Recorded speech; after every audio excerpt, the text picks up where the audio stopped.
On Atlantic TV. I am Mercy Erabo and I have with me Michael Gopadia. And together we're talking about all the trending issues on the internet and of course give our opinions about them. And for our first gist today, so I saw this disturbing video online on the internet that has really got netizens talking. What is this video about? We saw officials of Enugu Air forcefully disembarking a passenger from the plane. And this is, I don't know if it's a new normal, but let's take a quick look at the video. I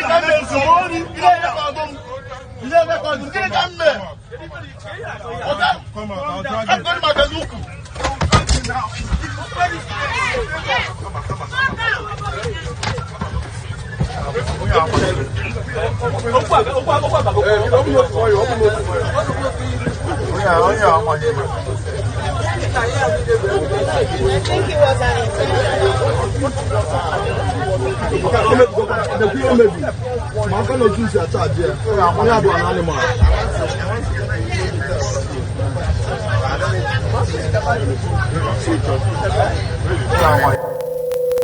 So I think this is becoming a new normal for flight officials to harass passengers. It's becoming something else, Mr. Michael. What do you say? What do you think? I'm thinking that we had issue about the comforts, Emerson, that we are just still dealing with. I'm not sure we're done with that. And now we are having to deal with this again. It's becoming so terrible, Mr. Michael. Well, anyway, you're right about it, and it's really becoming a misnomer and a norm that we're having such cases. When you have or you record about 3 cases in less than a month, then there's every reason for you to be concerned. And that's why I wish the Minister of Aviation and Aerospace, Festus Keyamo, should call for a stakeholders meeting. And in calling for that very meeting, I will wish there is not just letting those aviation workers know what needs to be done, especially as they confront some unruly customers, but also to let the general public also understand that they should be of best conduct, especially when it comes to taking flights, because, you know, the life of every person is important. And when you have unruly passengers doing what they need not to do, well, it gives every reason for concern. But I feel there should be more of understanding. There should be sensitization, there should be workshop, there should be training for those handling the aviation sector, especially as it concerns those boarding and all those that work on this place. Yeah. It's really important, and I feel it's something that needs to be done. Yeah, incidents like this tend to remind us of the importance of professionalism and respect on both sides. That is the side of the passengers and also the staff. At least everybody wants to just travel peacefully and safely. So all of this, we need to reduce it to the barest minimum because it's becoming so terrible. But that's for that. So let's see what we have again. I saw this very emotional story about this Nollywood star, Eukaria Anunobi. So she shared the story of losing her only son, Yeah. I think that's the only child, to sickle cell at age 17. And this is really heartbreaking. And it also tells the importance of knowing one's genotype before thinking of marriage or thinking of settling down. Mr. Michael, what do you think about this? Well, yes, it's a sad one, and you know, my heart goes out. Losing a child, whether it's 10 years back, it's 2 years back, it's happening now, is something that gives every mother or even every parent that pain anytime you remember. Yeah. And I understand her; she's a great actress. She was a shining light as it concerns actress way Yeah. back in the early 2000s. And well, it's just more of an advice, especially as it concerns those persons that are intending to get married. We know some churches do that. It's a thing of Yes, more they that do. you go check your genocide to know if you are both compatible or not. But in recent time, we're beginning more skilled down, especially as it concerns that many persons seem to throw this to caution, throw it to the wind without checking that it's really terrible. There's no cure for sickle cell anemia. I lost a colleague and also a friend just 2 years back to this And I'll just pray that more persons should be, more persons should be responsive and responsible, especially as it concerns partners. Talking about churches, I feel churches might try to do their best, but what if this person's are already blinded by love?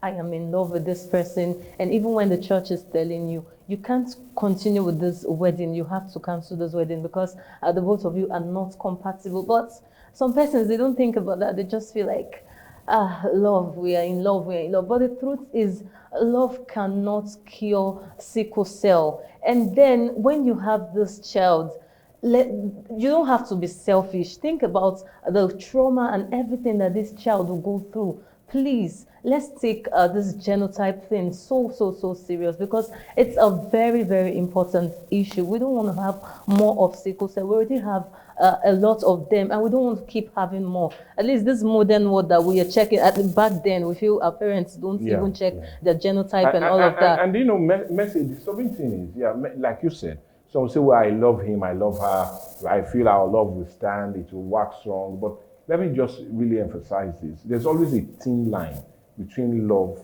and hate. There's always a thin line. When the stress of taking care of a sickle cell baby, child comes in, it will definitely wither, it will break down that love that both of you have. It will be too much for both of you to handle. And like I said, there's always a thin line between love and hate. Hatred will come in, frustration will come in, setback will come in, and a whole lot of pain bringing that child into the world will definitely rattle that very relationship. So what's the need going through all of that? Even the Eucharia, she actually said that this sickle cell issue ruined her marriage. It ruined her marriage, and she was left to take care of her career. I'm sure one time you noticed. She was off. She was off. So she said she had to pause her career because of all of this. So this whole love thing, I don't know how to proceed love, but I think we need to take this issue very, very, very serious. So that's that. And then I saw this very bold statement, Mr. Michael, from the African's richest man. Okay. He said that he didn't actually inherit anything. He built his wealth from scratch. Well, I'm not the one saying it. Let's hear from the horse's mouth. My late great-grandfather in the 1940s was actually the richest, West African. My late grandfather was one of the wealthiest Nigerian. The family name is Dentata. That's from my maternal side. My father too, was fairly rich, but he was both, in business and also in politics. But David, one thing that I'm very, very proud of is that I did not inherit any money from my father. I built everything from scratch to where I am. Well, he left in the will, but, whatever that I inherited from him, which means in assets, I gave that one to charity since then. Right. I started work with my, uncle, but there's few months, and then I went to Lagos, and now I started my own business by just, buying cement, selling. It was just a very low-key business. Right. The issue is that when you look at cement is what builds infrastructure. And we need a lot of infrastructural deficit. In Nigeria alone, we have about 17,000 deficit of housing. And it is all over in, Africa. So when we started cement in Nigeria, saying that, imagine coming from a rich home and I'm saying, I did not inherit anything from my parents. I actually built everything from scratch. But Mr. Michael, talking about not inheriting anything, the truth is you inherited connections. You said you started buying and reselling cement. Who were you selling the cement to? The same connections that you've gotten through your family. So in as much as you didn't inherit wealth, which I was not there, but the truth is you inherited connection. And we also heard that the uncle, Dantata, loaned him about 3.5 million as at then. You know what is 3.5 million, Mr. Michael? Well, 3.5 million or 4 million or 5 million. The important thing is you inherit rich uncles. So Mercy, I will plead with everybody. If you are coming to this world a second time, if you come, make sure you are from a very wealthy, well-connected family. But irrespective of that, whether you're from a wealthy family, you got loans from whoever, if you are still going to mismanage it, you will still mismanage and run into debt and will not be the richest man on the planet. So whether we like it or not, his hard work paid at the end. He took that money, irrespective of whether he got it or not, used it to do what he needs to do, and today he's the richest black man, not in Nigeria alone, not in West Africa, but on the globe. The truth is, these rich people be making us feel like we're actually not trying our best. We're trying our best. Please don't let these people intimidate you. Don't blame us, we rich people. Don't blame us. That's what we do. So don't blame us. Okay, so Mr. Michael has joined that clique now. So they are part of the people making us feel like... last when we had you the did. meeting. Okay, Yeah. So you can see they are part of the people making us feel like we are not trying our best. See, you're doing enough. Don't let anybody intimidate you. You're trying your best. Imagine you that don't have any connection. You're just trying to build yourself. Please, don't get depressed with all of this whole thing you're seeing on the internet. I did this, I did that. Oh, you're trying your best. So that's it. So, you know, I usually take this stroll on the internet as usual, and I'm always coming across things. So I saw this particular thing saying that marriages amongst the uneducated last longer than that of the educated ones. And it really got me thinking, Mr. Michael. Yeah. So let's see the picture. Yes, marriages between uneducated people last longer than educated people. Why? Yes, why, Mr. Michael? Because they don't claim their right. Okay. And the women are always very submissive. So are you saying the uneducated ones don't know their rights? No, they don't claim their rights. Okay, they know, they don't claim. Yeah. Okay. They know their rights. The uneducated ones know their rights, but they don't claim their right. But the educated one knows their right, claim their right, and claim the right of their husbands. So that's where the problem lies. Okay, but now I don't like the fact that we are talking about uneducated people, not uneducated women versus educated women. I'm just standing for the men. Okay. So we are talking about let's men. generalize it. Okay, let's generalize it. Men will always prefer women that are, they could still also have that confidence, but they still know who is in charge. And sometimes the uneducated ones seem to understand that. That, well, I rather met somebody that said he married a lady, he's more educated than her though. And the way she treats him like the king, because she's happy, he's educated. When she serves him food on the table, she kneels down and says, "Oh, my king, your food is ready." Even up to the bathroom, the mind they have a shower, sometimes she put the soap there and everything is ready. And that's interesting. And that who says that the argument educated doesn't woman? Who says the educated woman would not do the same? Okay, now let me ask you. Okay. How many times have you seen the educated woman that has all her fingernails well done would end up washing your boxers? The truth is, being a nice woman, it's not about your long suffering. I don't know why Nigerian men tend to take it like this suffer head thing is one of the best characteristics of a good woman.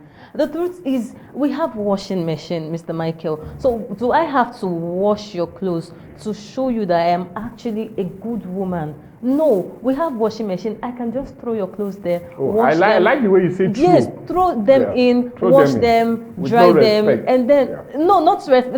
It has nothing to do with respect. The truth is, you don't have to. Okay, imagine some person saying, how many girls of nowadays would grind pepper with grinding stone and cook jollof rice with firewood. Like it's always so sweet. That is suffer head. Oh, okay. It's suffer head. We have gas. So why should I try to impress you by going to make fire outside? We miss our mommy's food, and our mommies show love.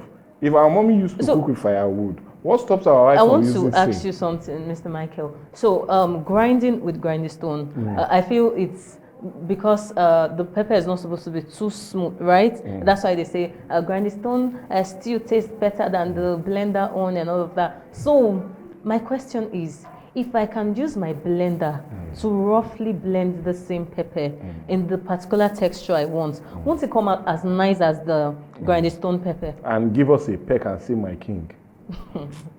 Mr. Michael, the truth is, I don't think education is has any stand in this case. Just marry let's a look at good it. woman. Those Marry days, a good man. the divorce rate were minimal. Okay. But now, because of education, the divorce rate is... Nigeria has one of the highest divorce rates on the continent. Okay. But those So days, it's because of divorce was... Yeah, education. because I feel education has made women and men feel, or rather, because I'm talking from the side of the men, makes women feel that liberal, giving them, oh yes, I can't take this, I can't take that from a woman, I'm educated, look at my class. And once you start having that mentality, two captains can never run a boat. What you men really want is women that you can just keep stepping on their heads. Oh, come on. That's what you want, not a perfect woman. You're not looking for a perfect woman. You just want somebody that you would control. You tell her, go this way, and she goes this way. You don't need somebody that would checkmate you. Kev to give us where they said, woman, be submissive to your husband. I'll bleed with him later on Woman, to give us that be very submissive verse. to your husband, and husband, love and respect Your uneducated woman. wife. Yes, that's right. You're right. So the truth is, it's not about education. That is my own stand right now. It's not about education. Just marry a good woman. And you to think that even the educated men, don't you think they also have their own issues? Oh, well, now So it's always about the women. Now we are talking. So it's always about the women. Now we are talking. Don't you think the educated men too have issues? So that's where we are. They actually have issues because they feel they know too much. I know too much. A woman is not supposed to do this. So now we know why the uneducated marriages that. are lasting longer. The truth is, education or no education, marry a good partner.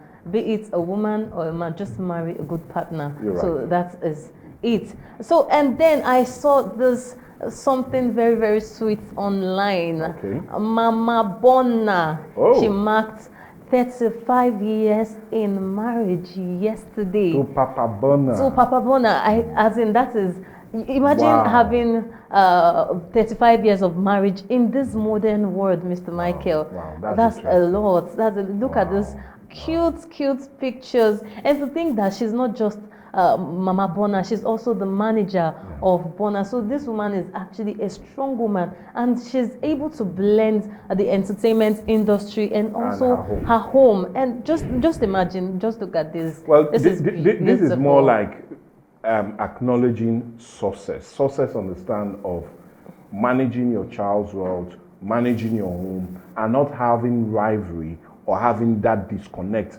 between them. You know, that's the beautiful thing of having a woman that really understands what marriage is. Yes. I could still remember when they had an interview with late Okonjo Iweala. Yeah. Then she was DG of NAFDAC. She came to say when she gets home, she's the one that prepares her husband food. And that's interesting. So she balances work and also what she needs to do at home. And once I feel you can give a very good way of balancing it, marriage will definitely work. So congratulations to Papa and Mama Bona. Congratulations to one strong woman that I know in the entertainment industry. And talking about strong women, we also have another strong woman that is celebrating her birthday today. Who are we talking about? We are talking about Mrs. Adiele. Mama NK, look at those pretty under 16. Now I know where she got her beauty from. I need to sing this song. Now I know why NK got her beauty from. Birthday. Yeah, happy birthday. Oh, and happy birthday. Happy birthday. Hallelujah.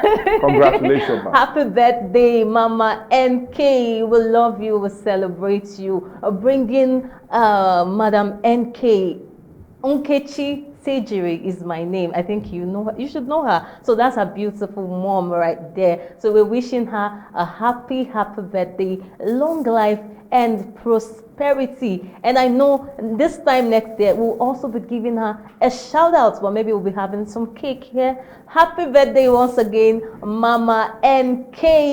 Well, Mr. Michael, do you have anything to say to her? Congratulations, ma'am, and we're really happy with you, and we wish you nothing but long life and a whole lot of God's blessing and prosperity as you enjoy your day, and many more happy years are to come. Definitely, that's what we wish you right here on Atlantic TV. And indeed, we wish that is well deserved, knowing that, well, our colleague is indeed a blessing, and a blessing you have brought to this world.